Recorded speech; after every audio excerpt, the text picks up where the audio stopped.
안녕하세요. 저는 작은 김밥집을 운영하고 있습니다.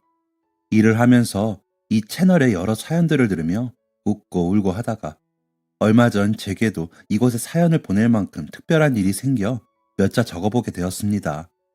김밥집을 운영한 지는 아내가 임신했을 무렵부터 시작했으니까 벌써 10년이 되었네요.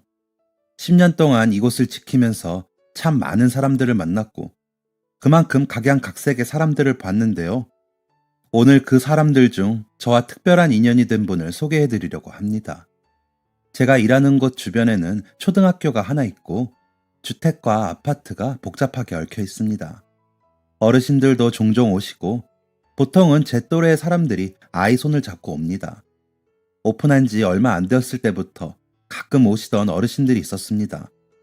어르신들이라고 하기엔 뭐하고 제 부모님 또래보다 조금 더 많은 분들이셨는데 항상 사이좋게 손을 잡고 들어오시는 모습이 인상 깊어서 계속 기억에 남더라고요. 자주는 아니셨지만 두어 달에 한 번꼴로 찾아주셨습니다. 저희 가게에서는 김밥, 떡볶이, 튀김 몇 가지 이렇게만 팔거든요. 원래는 라면이나 순대, 쫄면도 했는데 아내가 육아에 집중하면서 손이 딸리기도 했고 장사가 예전만큼 안 되어서 다 치워버렸죠. 그 어르신 부부는 오실 때마다 떡볶이를 드셨습니다. 딱 2인분 시켜서 드셨는데 그마저도 할머니가 거의 다 드셨죠. 혹시 형편이 어려우신가 했는데 행색은 그래 보이지 않았습니다.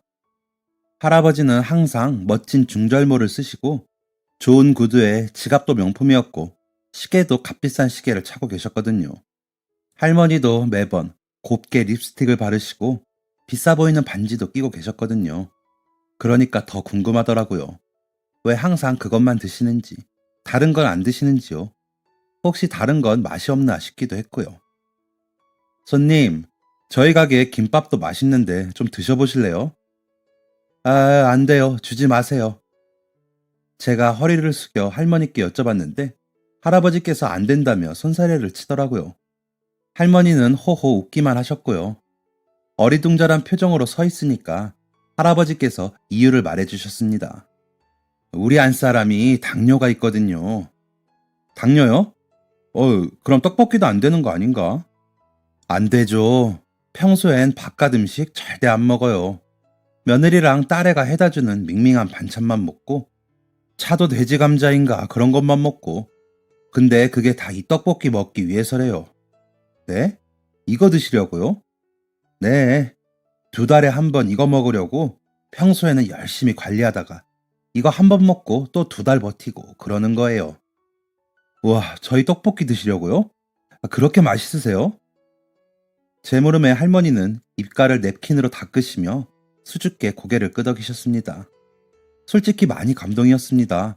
제 떡볶이가 그렇게 맛있다니. 사실 그때 떡볶이를 없앨까 말까 고민을 많이 했거든요. 저 혼자 하려니 조금 벅차서요. 그런데 그분들 말씀을 듣는 순간 절대 없애지 말아야지 싶더라고요. 그렇게 저의 소중한 단골분들과의 인연은 한 해 한 해 계속되었습니다. 그런데 시간이 지날수록 방문해 주시는 간격이 늘어나더라고요. 3달에 한 번, 4달에 한 번 이렇게요. 할머니의 얼굴빛도 점점 안 좋아 보였습니다. 그래도 떡볶이를 드실 때만큼은 정말 행복해 보이시더라고요. 저희 배달도 한다고 댁으로 가져다 드린다고 해도 며느리랑 딸이 쓰레기통도 검사한다며 안 된다고 하시더라고요. 며느님이랑 따님의 마음이 뭔지 알면서도 조금 짠한 기분이었습니다. 그렇게 떡볶이를 드실 때만큼은 17살 고등학생같이 생기 넘치던 할머니는 더 이상 저희 가게에 오지 않으셨습니다. 아니, 오지 못하셨습니다. 두 분을 처음 뵌 지 5년쯤 지났을 때였나? 추운 겨울날 할아버지 혼자 가게로 들어오시더라고요.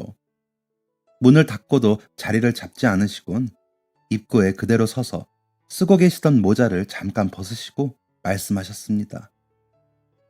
이제 못 올 것 같아요, 그 사람. 멀리 갔네요. 이 집 떡볶이 먹고 싶다고 했는데 코앞에 나오는 게 뭐가 어렵다고.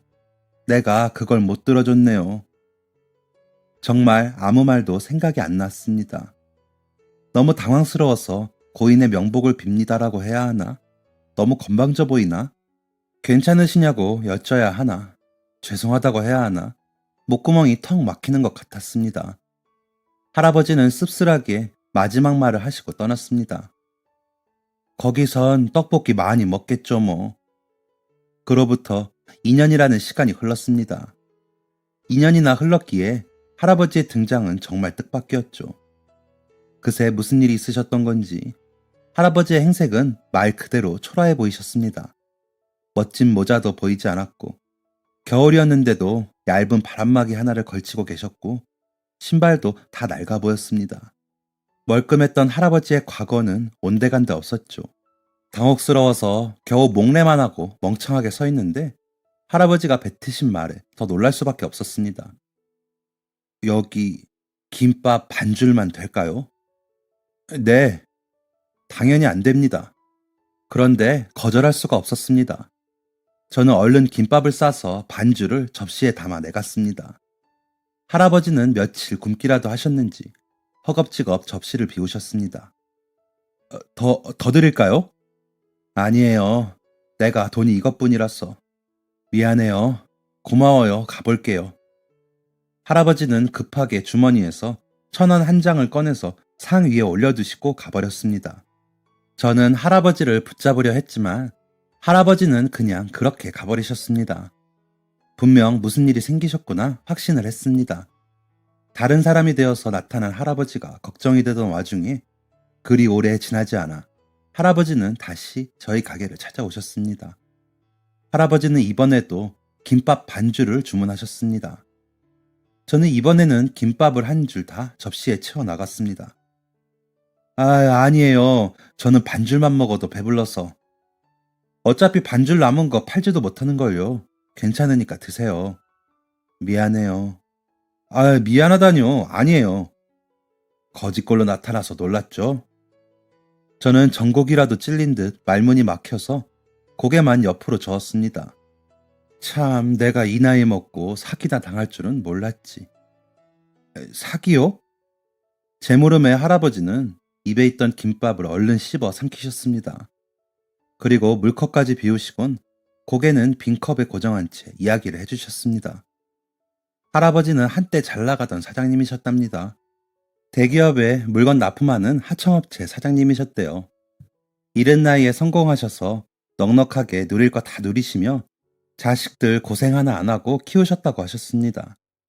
그런데 그렇게 부자인 분이 거짓골이 되는 건 정말 한순간이었다고 하시더군요. 그건 할머니가 돌아가신 직후였답니다. 할아버지는 평소 투자 같은 건 관심도 없고 적금 같은 것도 안 하셨던 분이라 예금만 두둑하게 있었는데 어느 날 아들한테 전화가 걸려오더래요. 지금 해외에서 여행 중인데 큰일이 났다고요. 가방도 누가 훔쳐가서 없고 하나뿐인 손녀딸이 다쳐서 병원에 실려간 상태고 보험도 없어서 돈이 많이 필요할 것 같다며 우선 지금 예금 가진 거 다 보내라고 했답니다. 할아버지는 손이 벌벌 떨리셨대요. 수화기 너머로 들려오는 손녀딸의 할아버지 하는 외침에 무작정 은행으로 향했고 억소리가 나던 예금을 다 아들에게 보낸 거죠. 네, 보이스피싱이었답니다. 은행원도 계속 그게 아드님이 맞으시냐고 재차 확인했는데 아들 번호로 전화 왔고 애가 출장이 잦아서 해외에도 잘 나가고 손녀딸 목소리도 똑같다고 거기서 우리 애들 다 죽으면 어떻게 할 거냐고 따져 물었답니다. 그렇게 평생을 모으신 전 재산을 잃으셨대요. 그게 보이스피싱이란 걸 알게 된 건 전화를 끊고 한참 후 아들이 걱정되어 전화를 거셨을 때였답니다.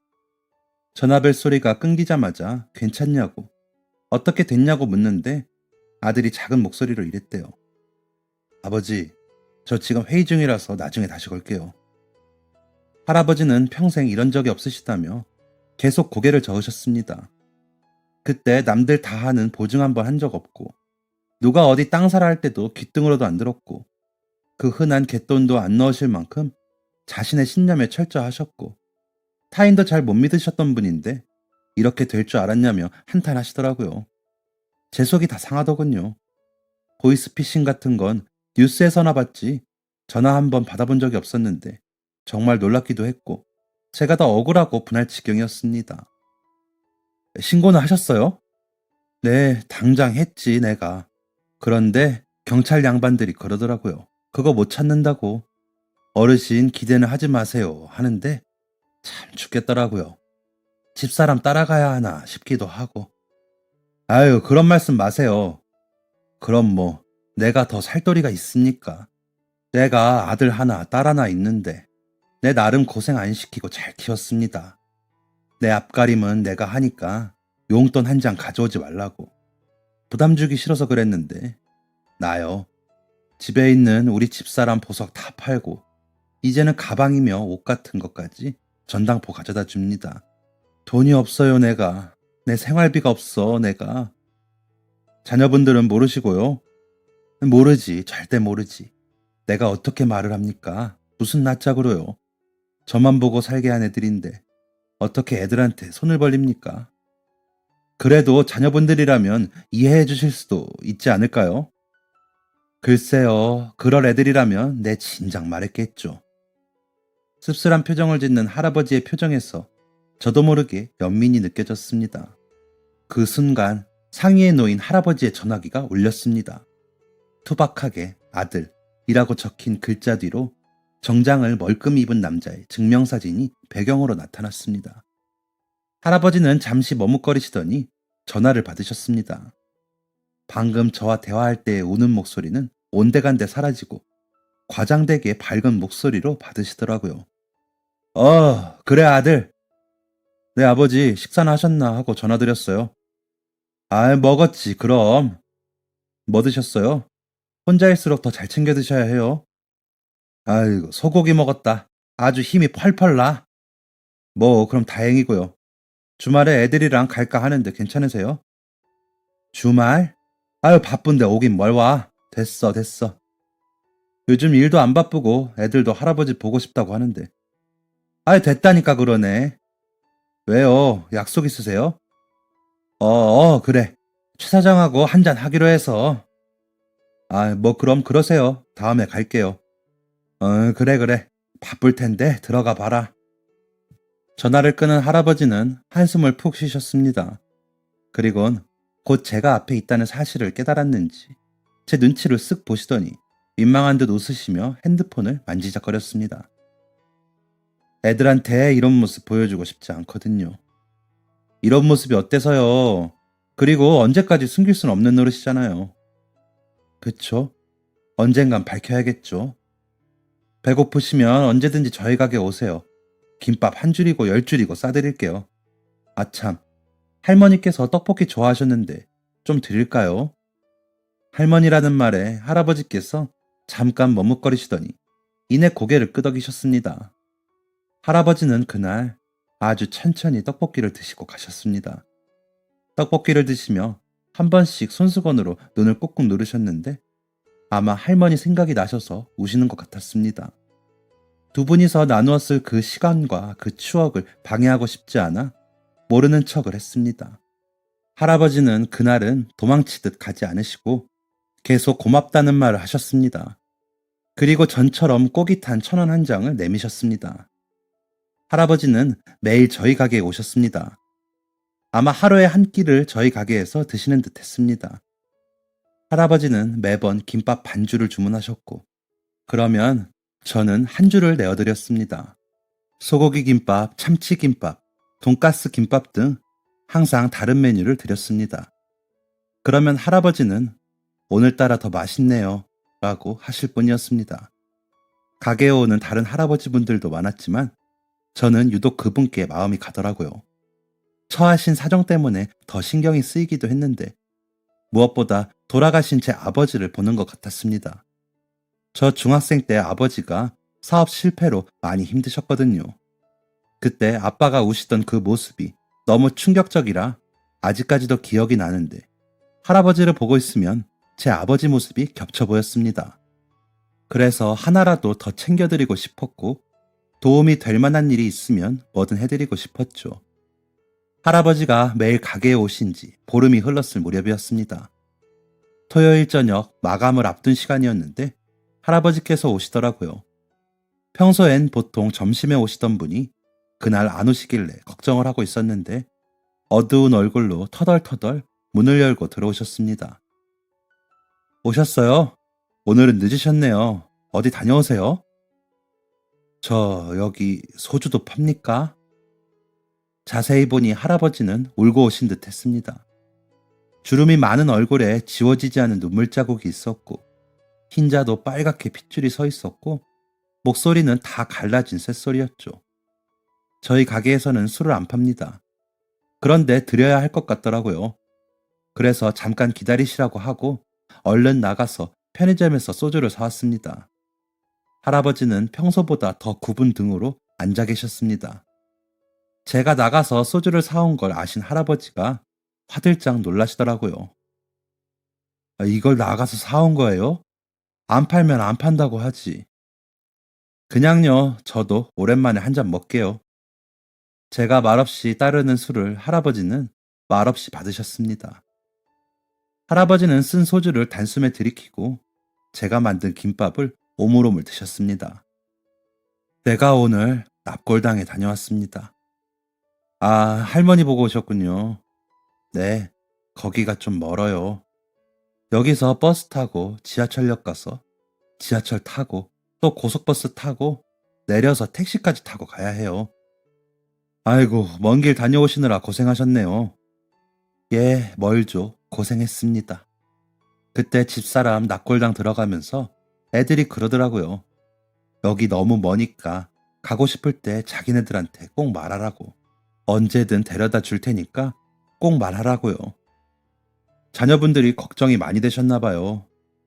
제 말에 할아버지는 느닷없이 피식 코웃음을 치고 다시 술잔을 비우셨습니다. "내가 지금 꼴이 이러니 애들한테 말할 수도 없고 집사람은 너무 보고 싶어서 혼자 갔습니다. 그런데요, 집사람 있는 곳 옆에 그 옆자리가 비어져 있더라고요. 그때 며느리가 하는 말로는 이 납골당이 좋은 곳이라고, 특히 그 자리가 로얄석이니 뭐니 하면서 다들 거기 예약하고 싶어 안달이라고 돈 없으면 하지도 못한다고 하더라고요. 그런데 그 자리가 비어져 있는데 참 이상하지 않아요? 뭐 잠깐 자리가 생겼을 수도 있지 않을까요? 내가 한참 그걸 보는데 그 한 자리만 빈 게 너무 이상해서 사무실 가서 물어봤습니다. 그랬더니 뭐라는 줄 압니까? 그게 자리가 예약이 된 자리랍니다. 가끔 가다가 여유 있는 사람들이 부모 죽기 전에 미리 납골당 계약하는 일이 있는데 그게 그거랍니다. 그래서 또 물었죠. 계약자가 누구냐고. 안 된대요. 못 알려준대요. 내가 그 옆에 있는 할멈 바깥 사람 되는데 거기 계약한 사람 내 아들 이종범 이 이름이랑 같냐고. 그 사람이 그 옆자리까지 한 거냐고 하니까 그 남자가 모니터를 힐끔 보더니 다시 슬쩍 내 눈치를 보고는 알려줄 수 없다고 하더라고요. 알려주지 않아도 알았습니다. 내 자식들이 내 죽을 자리 미리 봐뒀다는 거. 내 자식들이 나 죽기를 바란다는 거. 당혹스러웠습니다. 어떻게 위로를 해드려야 하나 싶더라고요. 혹시 할머니 옆자리에 다른 분이 앉히될 수도 있으니까 그래서 그런 거 아닐까요? 같은 곳에 모시고 싶어서요. 그럴 수도 있을 것 같은데 떨어져 계시면 좀 외로우니까요. 갑자기 고지식한 얘기 하려고 해서 미안한데요. 그런 말은 부모가 먼저 하는 겁니다. 내 죽거든 아내랑 같이 있게 해줘라 이렇게요. 나 한 번도 그런 말 한 적 없습니다. 부모 죽을 자리 봐둔 거 그거 나 생각해서 한 행동 아닙니다. 지들 생각해서 한 거지. 사실 틀린 말은 아니었습니다. 할아버지께서 편찮으신 것도 아니고 그걸 원하신 것도 아닌데 자기들 멋대로 납골당을 계약해 놓는다는 건 제가 봐도 좀 아니라는 생각이 들었거든요. 저도 아버지를 납골당에 모시긴 했는데 뉴스에선가 광고에선가 본 기억이 있습니다. 납골당을 사전 계약하는 사람들이 가끔 있다고요. 그땐 그냥 그런가 보다 했는데 당사자 입장에선 썩 유쾌한 일이 아니라는 걸 알게 된 지금은 저도 그런가 보다 하고 넘어가지지가 않더라고요. 할아버지께서는 남아있는 술병을 비우시곤 조금 비장하게 말씀하셨습니다. 다 말하려고 합니다. 뭘요? 나 사기당했고 니들 줄 돈 없다. 아무것도 없다. 네, 잘 생각하셨어요. 자녀분들도 이해해 주시겠죠. 그건 내일이 되어봐야 알겠네요. 내가 버려질지 부양될지. 할아버지는 술 기운이 올라오신 건지 일어나시며 다리가 한 번 꼬이셨습니다. 모셔다 드린다는 제게 손을 휘젓고 할아버지는 가게를 나가셨습니다. 상위엔 1,000원 한 장을 두시고요. 들어오셨을 때보다 좀 더 씩씩하게 가게를 나가셨지만 저는 괜히 긴장이 되더라고요. 내일 무슨 일이 벌어질지요. 그리고 바로 그 다음날 제가 우려했던 일이 실제로 일어나고 말았습니다. 그것도 제 눈앞에서요. 추운 날씨에 주말엔 출근을 좀 느긋하게 합니다. 출근길이나 동원길에 김밥을 사 먹는 사람도 없고 날씨가 추우니 소풍을 가는 사람도 없기 때문입니다. 집 앞 카페에서 뜨거운 아메리카노를 사서 들고 동네를 한 바퀴 쭉 돌고 가게로 가려는데 한적한 동네 한쪽에서 시끄러운 소리가 들리더라고요. 무슨 일이 일어났나 싶어 소리가 나는 쪽으로 발걸음을 옮겼습니다. 아파트 단지 놀이터 들어가는 쪽에서 소리가 들리더라고요. 그 소란의 주인공들을 마주하는 순간 저는 깜짝 놀랐습니다. 저희 단골 할아버지가 거기 계시더라고요. 할아버지는 벤치에 다리를 떡 벌리고 앉으셔서 팔짱을 끼시곤 입을 꾹 닫고 정면만을 응시하고 계셨습니다. 화가 나신 것 같았습니다. 그런 할아버지에게 침까지 튀기며 있는 말 없는 말을 쏟아내는 두 사람이 있었는데 할아버지의 자녀들로 보였습니다. 아버지, 진짜 제정신이세요? 어떻게 보이스피싱을 당해요? 아니지, 제정신이 아니니까 당하신 거겠죠? 그러는 너는 제정신이냐? 내 죽을 자리 맡아준 게 제정신이냐? 말씀드렸잖아요. 그건 만일을 대비해서 그런 거라고. 그럼 만일을 대비해서 네 자리도 봐뒀냐? 며느라가 자리도 봐뒀고? 아버지, 진짜. 아들로 보이는 남자가 머리를 벅벅 긁더라고요. 이걸 계속 몰래 봐도 될지, 그냥 가야 할지 망설이고 있는데 다음엔 딸로 보이는 여자가 대화를 이끌더군요. 아빠, 그러지 마시고 사기 당한 예금 말고 돈 더 있으실 거 아니에요. 아버지 연금도 나오실 거고. 연금 그 코딱지만큼 나오는 걸로 관리비만 더 내던. 그럼 그 아빠 여기 말고 아파트 하나 더 있으시잖아요. 그쵸? 아파트는 개뿔. 그거 저 자식 결혼할 때 뺏어 준 거? 뭐요? 오빠 결혼할 때 아빠 아파트를 빼줬다고? 나는 처음 듣는 얘긴데. 나는 그렇게 안 해줬잖아요. 방금까지 할아버지를 살살 달래던 여자의 표정이 싹 굳었습니다. 참 이러면 안 되지만 그 표정이 너무 우스워서 계속 그 광경을 보게 되더라고요.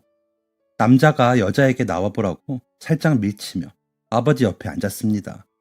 이번에는 남자가 할아버지를 살살 달래더군요. 야, 너는 지금 그게 중요하냐? 아버지, 이 아파트 있잖아요. 이거 아버지 명의로 되어 있잖아요. 자가고, 그쵸? 맞죠? 맞네. 이 아파트는 아직 남아있겠네. 남자의 말에 여자가 손뼉까지 치면서 호응을 했습니다. 할아버지는 눈이 똘망똘망해진 두 사람을 번갈아 보더니 기가 차다는 듯 콧방귀를 끼며 말씀하셨습니다. 아파트? 내 거지. 내가 월세 내고 사니까. 네? 이게 왜 월세예요? 이게 어떻게 월세냐고요, 아버지? 집 빼서 네 동생 결혼자금 대줬으니까 월세지, 이놈아. 이게 자꾸 지 애비한테 따박따박 아주 큰 소리만 낼 줄 알지, 배응망덕한 자식이. 내가 널 어떻게 키웠는데 돈 타령이나 하고 지 애비 죽을 자리나 봐두고. 내 똑바로 얘기하는데 그거 당장 취소해라. 나 아주 오래 살 테니까. 그리고 너네 같은 자식한테는 물려줄 거 하나 없으니까 나 데리고 살 거 아니면 썩 꺼져라. 내 집에 있는 니네 새끼들도 다 데리고 가. 할아버지는 자리를 박차고 계단을 내려가셨습니다. 여자는 벤치에 주저앉아 난 몰라 라고 했고 남자는 머리를 쥐어뜯으며 욕을 해댔습니다. 이제야 알겠더라고요. 할아버지가 왜 그때 그럴 애들이라면 진작 말했겠다고 하셨는지요. 자기들 아버지를 그저 돈으로만 생각하는 아주 나쁜 사람들이었습니다. 저는 다시 동네를 빙 돌아 가게로 갔습니다. 그런데 가게 앞에 할아버지께서 서 계시더라고요. 추우신지 외주머니에 손을 꼭 넣으시고 계셨습니다. 순간 혹시 갈 곳이 여기밖에 없으신 건가 싶더라고요. 저는 얼른 가서 문을 열어드렸습니다. 아이고 추우시죠? 얼른 들어가세요. 고맙습니다, 주인 양반. 오늘은 출근이 늦네요. 주말 아침엔 손님이 없어서요. 그럼 제가 첫 손님이 된 거네요. 김밥 좀 먹을 수 있을까요? 네, 그럼요. 잠시만 계세요. 저는 서둘러 재료를 준비했습니다. 냉장고를 열었다 닫았다. 가스불을 켰다 껐다. 한참을 정신없이 준비하고 있는데 할아버지께서 아까부터 계속 같은 자세로 앉아 계시더라고요. 꼭 쥔 주먹은 무릎에 올려놓으시고 바닥만 쳐다보고 계시는데 그제서야 알았습니다. 할아버지께서 울고 계시다는 걸요. 할아버지는 어깨까지 들썩이시며 투박한 눈물을 뚝뚝 흘리고 계셨습니다. 저는 이전처럼 그 눈물을 모른 척 할 수밖에 없었습니다. 얼마나 지났는지 할아버지께서 겨우 컵에 든 물을 마시셨을 때 저는 김밥을 쌌습니다. 그리고 뜨거운 우동 국물까지 할아버지께 내어드렸죠. 오늘도 고맙습니다. 저 어르신, 저 사실 아까 봤어요. 네? 어르신하고 자녀분들 대화하시는 거요. 일부러 엿들으려고 한 건 아닌데 죄송합니다. 이거 험한 꼴을 보이게 되었네요. 할아버지께서 젓가락을 내려놓으셨습니다. 씁쓸하게 웃는 할아버지 모습을 보니 더 죄송스러웠습니다. 할아버지께서 오늘 있었던 일을 말씀해 주셨습니다. 어젯밤 저희 가게에서 한잔 하시고 집에 돌아가신 할아버지는 자기 전에 자식들한테 문자를 보내셨다고 하셨습니다. 보이스피싱 당해서 전 재산 날렸다고 보내시고 그대로 핸드폰 끄고 잠드셨답니다. 그런데 할아버지가 깨시기도 전인 새벽 6시에 누가 비밀번호를 치고 집에 들어오더랍니다. 바로 딸의 가족이었답니다. 할아버지는 놀라셨지만 혹시 뭔 일 생겼나 걱정돼서 왔구나 싶었는데 마주치자마자 딸이 한다는 소리가 아빠 진짜 보이스피싱 당했어요? 였답니다. 잠깐이라도 기대했던 게 우스울 정도로 딸은 계속 진짜냐고 묻고 사위는 뒤에서 애들 보는 척하며 슬슬 이쪽을 살피더랍니다. 할아버지는 얘기하고 싶지 않아서 입을 꾹 닫고 계셨고 곧이어 아들네까지 왔더랍니다. 자식들끼리 이미 연락을 주고받은 건지 눈으로 대충 왔냐는 신호만 하고 아들이 쪼르르 할아버지 옆에 왔다고 했습니다. 그나마 좀 더 눈치가 있는 아들은 전화를 했는데 왜 안 받냐, 일이라도 난 줄 알았다 하며 결국엔 진짜냐고 묻더랍니다. 할아버지는 대답 대신 잔액이 0이 적혀있는 통장을 던졌고 자식들은 탄식을 내뱉다 소리를 지르다 난리를 쳤더랍니다. 저는 보진 못했지만 자식들이 바보냐 어떻게 그런 걸 당하냐, 노인네들 이래서 핸드폰 주면 안 된다, 세상 등신도 이런 걸 안 당한다며 할아버지께 하는 말인 듯 아닌 듯 하는 말을 계속 뱉었다고 했습니다.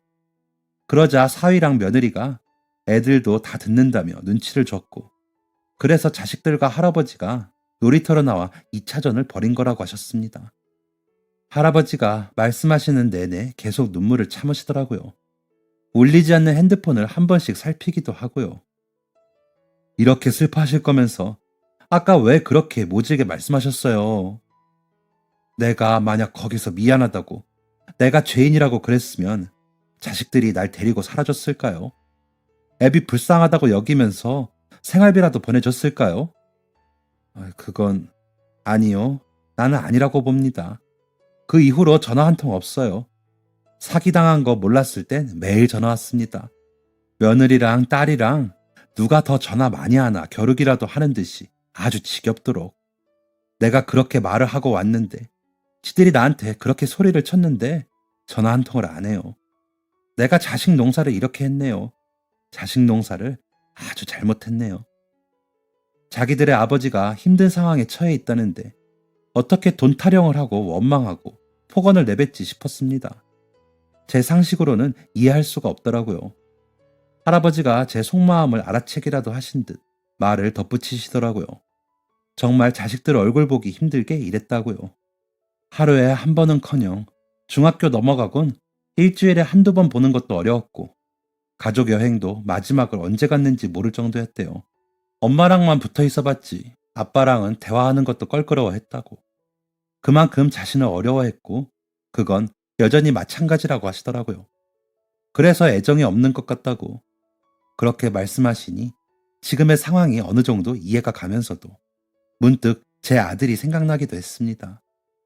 많이 벌어다 주는 것도 아닌데 바쁘다는 핑계로 육아는 뒷전인 제 모습이 괜히 걱정이 되더라고요. 식사를 마친 할아버지는 집으로 가보겠다고 하셨습니다. 혹시 집에서 자식들이 기다리고 있진 않을까 하는 마지막 희망을 가지고서요.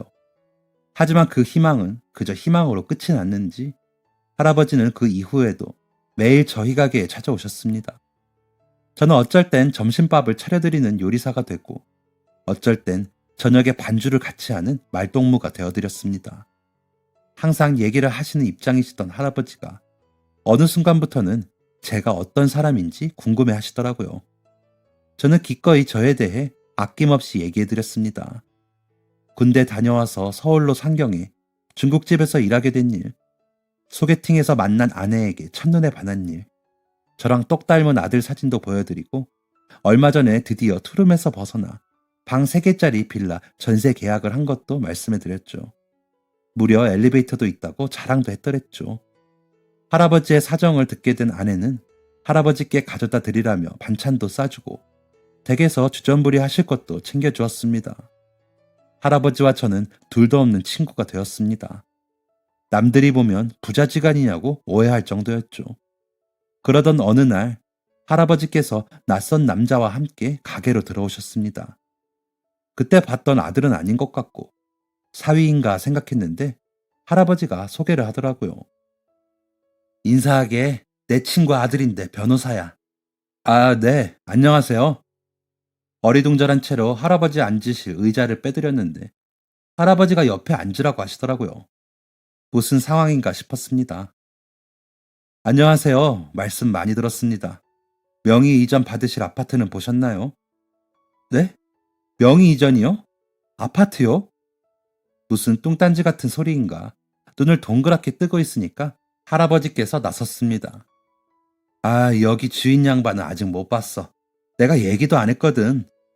어르신, 아파트라니요. 무슨 상황인지 여쭤도 될까요? 내가 살고 있는 아파트 있잖나. 그거 자네한테 주겠네.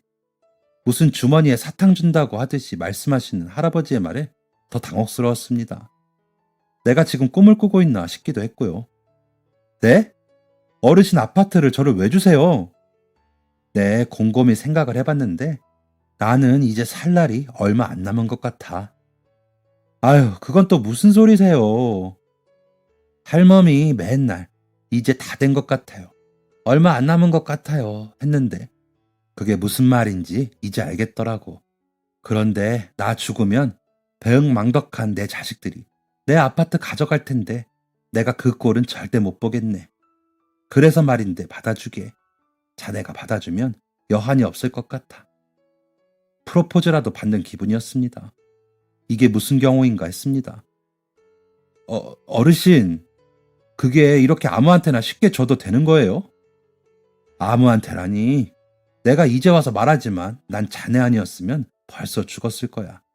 굶어서 죽던, 마음이 병이 나서 죽던. 자네는 나한테 가족과도 같아. 아니, 가족 그 이상이야. 네? 아니, 잠깐만요, 할아버지. 그때 따님 결혼 자금으로 집 팔았다고 하지 않으셨어요? 내가 그걸 팔긴 왜 파나? 그것들한테 주기 싫어서 거짓말한 거지. 할아버지는 통쾌하신 건지 껄껄껄 웃으셨습니다. 저는 여전히 상황이 어떻게 돌아가는지 모르겠고 어리둥절하기만 한데 앞에 있던 변호사분이 능숙하게 가방에서 종이 여러 장을 꺼내면서 설명을 하는데 이거 진짜 현실인 건가? 내가 이렇게 귀한 걸 받아도 되는 건가? 복잡하더라고요. 그런데 이미 손은 그 여러 장의 종이들에 서명을 하고 있었습니다. 변호사분은 명함을 남기고 훌훌 사라지셨습니다. 할아버지도 은행에 가보셔야 한다며 자리를 뜨셨죠. 어안이 벙벙한 게 며칠 동안 지속되었습니다. 할아버지는 그날 이후 기분이 좋아 보이셨습니다. 제가 이걸 받아도 되는 거냐고 여러 차례 물었는데 할아버지는 항상 자신이 가지고 죽을 순 없으니 거기서 잘 살아달라고 하시더라고요. 할아버지 안 돌아가실 거예요. 이런 말을 할 수도 없고 저 말고 자식들 주세요 할 수도 없고 난감하기만 했습니다. 그런데 정말 할아버지의 말씀이 맞았습니다. 할아버지가 변호사분과 가게를 휩쓴 지 보름이 지났을 때 할아버지는 돌아가셨습니다. 추운 겨울의 초저녁이었습니다. 밖이 소란스러워서 나가보니 구급차가 와 있고 사람들이 그 주변을 둘러싸고 있더라고요. 무슨 일이 생겼나 싶어서 가보니 구급대원 중 한 명이 길바닥에 쓰러져 있는 사람에게 계속해서 말을 걸고 계셨습니다. 할아버지였습니다. 저의 가게를 오시려다 그렇게 되신 것 같았습니다. 너무 놀란 저는 가게 문을 잠가야 한다는 사실도 잊은 채 제가 보호자라고 하면서 할아버지를 따라 구급차에 탔습니다. 할아버지는 의식이 전혀 없으셨습니다. 구급차 구석에 초조하게 앉아서 미동도 없는 할아버지와 다급한 구급대원들을 번갈아 보았습니다. 할아버지는 결국 병원에 도착하기 직전에 숨을 거두셨습니다. 법적으로 보호자가 아니라 이러지도 저러지도 못하고 할아버지 핸드폰으로 할아버지의 자녀분들께 연락을 취하는데 계속해서 안 받더라고요. 아들에게 열통, 딸에게 열통 했을 때였을까요? 딸이 "아이 왜요?" 하고 날카롭게 받더라고요. 제가 자초지종을 설명했습니다. 딸은 말없이 듣더니 전화를 뚝 끊고 두어 시간 뒤에 병원에 나타났습니다. 그 뒤로 아들도 나타났고요. 둘 다 울고 있지 않았습니다. 조금 놀란 표정 정도. 다음 날 장례식장에 갔을 때에도 둘 다 울지 않더군요. 부모의 죽음을 받아들이는 자세는 다양하다지만 자식들이 아버지의 죽음을 그다지 슬퍼하지 않는다니 할아버지의 삶이 안타깝다는 생각이 들었습니다. 이틀 후에는 변호사가 가게에 찾아왔습니다. 할아버지께서 대출을 받으셔서 명의 이전 비용이며 사후에 짐 정리를 어떻게 할 것이며 모두 변호사분께 전달드리셨답니다. 일주일 안에 집이 비워질 테니 그 돈으로 이사하면 된다고 하더군요. 뭐랄까요. 제 평생 서울의 아파트 전세로라도 살아볼 수 있으려나 싶었는데 졸지에 서울의 아파트 한 채에 있는 사람이 된 건 분명 기쁜 일이지만 그게 남의 죽음으로 이루어진 일이라니 마냥 기뻐할 수는 없는 노릇이더라고요. 변호사분은 가지고 온 서류들을 정리하시더니 이번엔 명함 대신 편지 봉투를 내밀고 가셨습니다. 할아버지께서 제게 전해주라고 하셨다면서요. 편지의 내용은 짧았지만 꾹꾹 눌러 쓴 글씨에서 할아버지의 진심이 느껴졌습니다. 주인 양반, 보잘것없는 내 인생의 마지막을 함께 해주어서 고맙습니다. 덕분에 외롭지 않았습니다. 내 먼저 가 있을 테니 다음 생에도 친구로 만납시다. 저는 편지가 할아버지라도 되는 듯 꼭 끌어안고 끄끄 울 수밖에 없었습니다. 고민을 하다가 저희는 할아버지가 주신 아파트로 이사를 가게 되었습니다. 월세만큼이나 비싼 관리비를 내야 하고 생각보다 더 비싼 세금도 내야 하지만 도저히 이걸 판다거나 세를 내준다거나 할 수가 없겠더라고요. 그럼 할아버지께서 서운해하실 것 같았거든요. 그 할아버지 자녀분들이 이 사실을 어떻게 알고 집에 와서 한번 난리를 친 적이 있었습니다. 네가 뭔데 우리 아빠 집을 뺏어가냐는 둥 저보고 사기꾼이라고 하더라고요. 그런데 변호사님께 전화 한번 하니 싹 해결이 되었습니다. 그 도끼 어린 눈빛이 아직도 잊혀지지가 않네요. 아무튼 저는 지금 이렇게 잘 살고 있습니다. 제가 언제 죽을진 모르겠지만 만약 생이 끝난다면 다음 생에도 할아버지를 만날 수 있으면 좋겠네요. 할아버지가 주신 것 항상 감사히 여기며 열심히 살겠습니다. 할아버지, 그곳에선 웃을 일만 가득하셨으면 좋겠습니다. 감사합니다. 지금까지 사연 들어주셔서 감사합니다. 사연이 재밌으셨다면 구독과 좋아요를 눌러주세요. 감사합니다. 안녕히 계세요.